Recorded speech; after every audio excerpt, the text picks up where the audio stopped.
Ustadz sekarang ini marah arisan perlengkapan rumah tangga, ada juga arisan keluarga. Ada Ustadz menyampaikan kalau arisan itu sedang mengajarkan berutang. Mohon penjelasannya Pak Ustadz. Ustadz, jika seseorang janda paruh baya tanpa anak, kemudian sulit menemukan imam baru, lalu dia memutuskan untuk tidak menikah lagi, apakah termasuk putus asa dari rahmat Allah? Ustadz, jika lupa baca doa kunut saat sholat witir, apakah tetap harus sujud sahwi? Jamaah, kita bahas pertanyaan jamaah. Pertama Pak Gibran.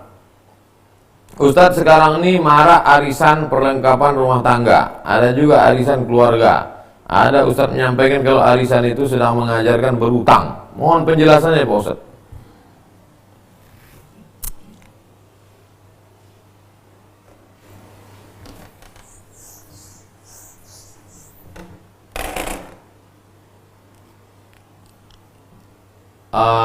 Arisan 1, 2, 3, 4, 5, 6, 7, 8, 9. Masing-masing mengumpulkan duit 10. Masing-masing mengumpulkan duit 100 ribu. 100 ribu. 100 ribu. 100 ribu. 100 ribu. Kali 10 orang berarti 1 juta. Lalu arisan pertama digoncanglah. Goncang nama, keluarlah duit tadi. Yang narik nomor 7. Maka 7 mendapat 1 juta. Berpindahnya duit si 1, 2, 3, 4, 5 ke nomor 7, itu akadnya apa? Hutang. Semua benda ini ada akadnya. Apakah akadnya gadai? Apakah akadnya pinjam?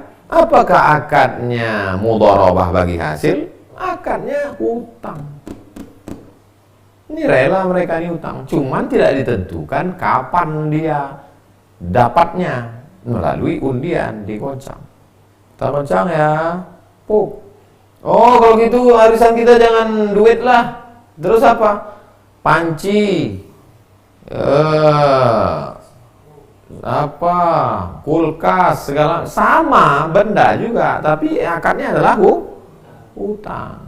Boleh nih Pak Ustadz? Boleh dengan syarat. Apa syaratnya? Semuanya siap membayar. Jangan sampai dapat nomor 7, habis itu tak datang lagi. Mana nomor 7? Entah, hilang. Berarti dia hanya ikut sekali. Berarti berapa hutang dia? 900 ribu. 900 ribu tak bayar. Apalagi benda-benda diutang dulu rice cooker, sekali tak bayar, cabut, pindah. Makan haram, makan tempat masak haram. Nauzubillah. Begitu akadnya. Akadnya adalah akad utang. Dari Pak Zatil Husni. Ustadz, jika seseorang janda paruh baya tanpa anak, kemudian sulit menemukan imam baru, lalu dia memutuskan untuk tidak menikah lagi, apakah termasuk putus asa dari rahmat Allah? Masalah memutuskan itu bukan kita. Maka dia keliru memutuskan hidup. Ini putus asa ini. Mestinya kalau dia payah tak dapat, doanya, ya Allah, kuserahkan apa yang terbaik menurut Engkau. Begitu. Jadi kalau kuputuskan tidak lagi, tiba-tiba nanti habis lockdown nih, habis social distancing nih, datang pangeran menyesal. Kenapa terlalu cepat memutuskan? Jangan pernah putus asa dari harapan. Jangan putus harap. 3, Ibu Eros Maya. Ustadz, bagaimana jika kita memisahkan antara membenci individu? Bagaimana kita memisahkan membenci individu dengan perbuatannya? Kalau perbuatan buruknya sudah selesai, maka kita tetap bisa menjalin hubungan baik, silaturahim. Sebagaimana Nabi bisa berhubungan baik dengan Abu Sufyan. Abu Sufyan itulah yang membawakan pasukan beribu-ribu dari kota Makkah untuk menyerang Nabi di kota Madinah. 3.000 pasukan. Coba bayangkan 3.000 orang. 3.000 follower dibawanya untuk menyerang Nabi di kota Madinah, perang Uhud tahun ketiga Hijrah. Tapi tahun ke-8 waktu Nabi masuk ke kota Makkah, ada Nabi benci kepada Abu Sufyan? Tidak. Karena Abu Sufyan sudah hilang dari perbuatan jeleknya. Man dakhala baita Abi Sufyan fahuwa amin. Siapa yang masuk ke rumah Abu Sufyan, aman, tak diganggu. Berapa Nabi memberi zakat kepada Abu Sufyan? 100 ekor onta. Zakat apa? Zakat mu'allaf.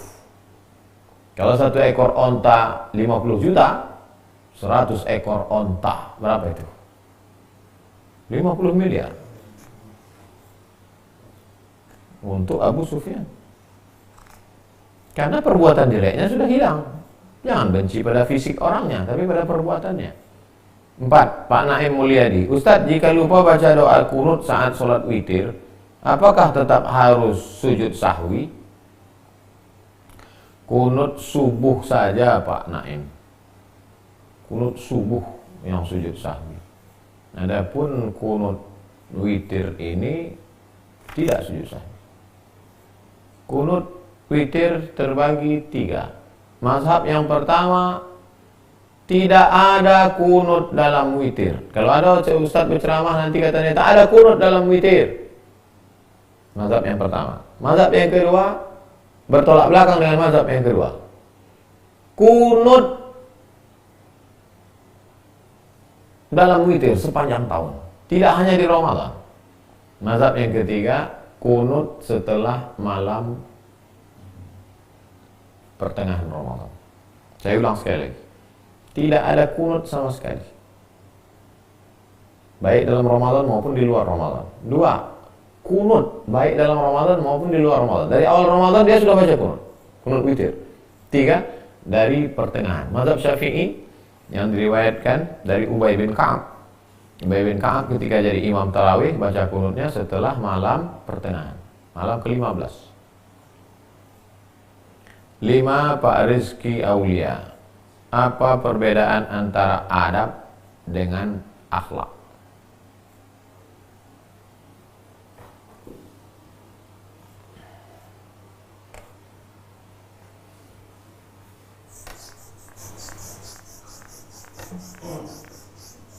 Kemarin sudah kita bahas akhlak.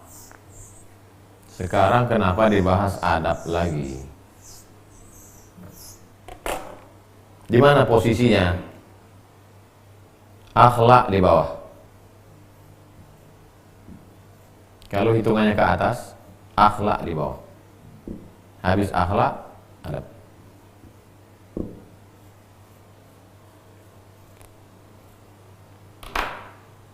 Kita memberi tanpa pikir-pikir panjang lagi.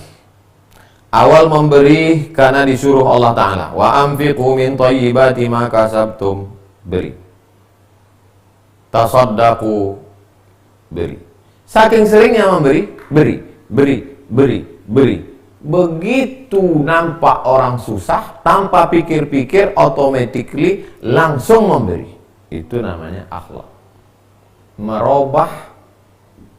Merubah suatu perbuatan menjadi spontanitas, tanpa pikir, min ghairi fikrin, tak ada pikir, spontanitas. Sedangkan adab lebih halus daripada itu, halus, detail, kecil. Nah, itu tadi yang kita kaji-kaji. Yang perkara-perkara yang remeh-temeh, kecil, sepele, ya, itu ada. Nunjukkan HP baru harga 20 juta pada kawan yang HP-nya diikat pakai karet. Ada. Ada.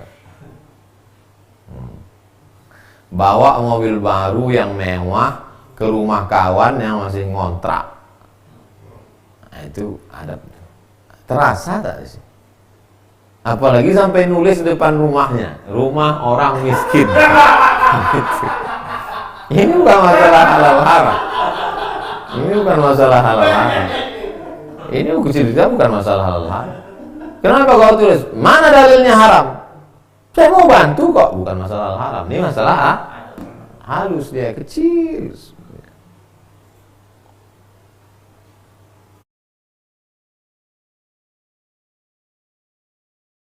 Menikah. Ada.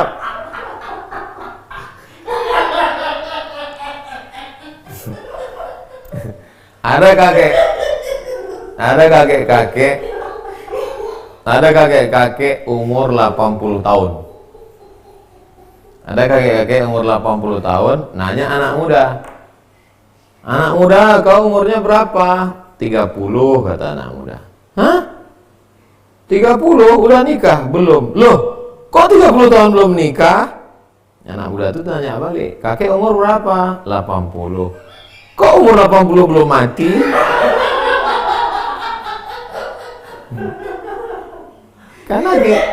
Karena kita tak tahu dia 30 belum nikah itu mungkin sebab ekonomi. Mungkin dia jaga emaknya. Mungkin dia mikirkan adik-adiknya. Banyak faktor. Jadi jaga perasaan hati orang. Itu bedanya Pak Rizky Aulian. Mudah-mudahan bermanfaat. Besok kita bahas musafir. Kita tutup dengan baca kafaratul majlis. Subhanakallahumma wa bihamdika asyhadu an la ilaha illa anta astaghfiruka wa atubu ilaik. Wa sallallahu ala sayyidina maulana wa syafi'ina wa dzukhrina Muhammad wa ala alihi wa sahbihi wasallam. Alhamdulillahi rabbil alamin. Assalamualaikum warahmatullahi wabarakatuh.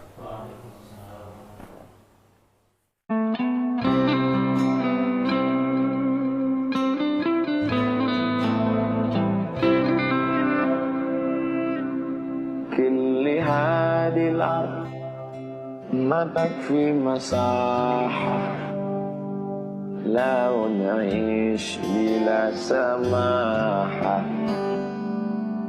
إن تعايشنا بحب لو تضيق الأرض نسكن كل